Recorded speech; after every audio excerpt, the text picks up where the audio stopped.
मनोहर पर्रिकर जी ने हमको एक बात कही थी जिसको सबने मान लिया था।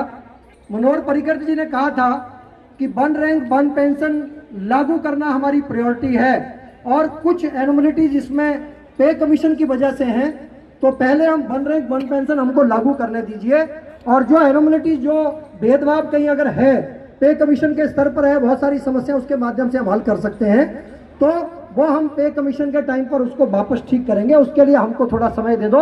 लेकिन अगर आप पे कमीशन वाली एनोमलिटीज को बेट करेंगे तो हम वन रैंक वन पेंशन को दूर तक लागू नहीं कर पाएंगे। एक बार इसको लागू करके इसका सुधार करेंगे। तो ये बात उन्होंने कही थी उस समय और हमको भी वो तार्किक लगी। और मनोहर पर्रिकर जी बहुत ही सज्जन हमारे नेता थे और रक्षा मंत्री थे, उनकी बात पर हमने भरोसा किया। और उस समय आपको ध्यान है कि वो धरना विड्रॉ किया गया था। उनके आश्वासन के बाद हमारे सभी जेसीओ जवानों ने जो है वो धरने को विड्रॉ करके उस समय सरकार की बात मानी और वन रैंक वन पेंशन लागू हुई। लेकिन मुझे दुख इस बात का है कि जब वो टेबल बाहर आई और उस टेबल को जिस तरह से प्रकाशित किया गया और उस टेबल में जिस तरह से उसको लागू किया गया, उसमें बहुत बड़े स्तर पर भेदभाव किया गया।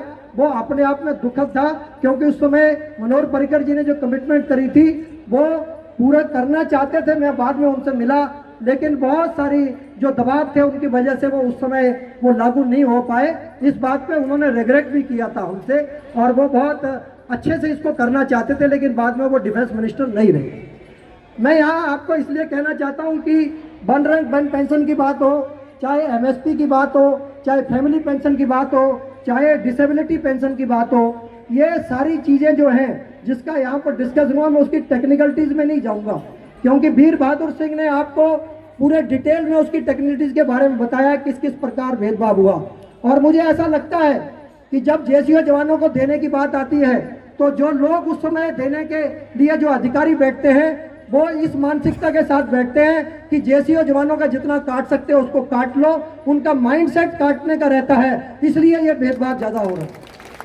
तो ये मानसिकता है और इस मानसिकता के साथ चीजों को चलाया जा रहा है। उसको बदलने के लिए हमको प्रयास करने की जरूरत है। मैं देख रहा था किस प्रकार एक चपरासी जो है सिविलियन रिटायर होता है तो उसको जो है प्राइवेट वार्ड में और वो बेड मिलता है, जबकि हमारे हवलदार तक जो है उनको जो है एक जनरल वार्ड मिलता है।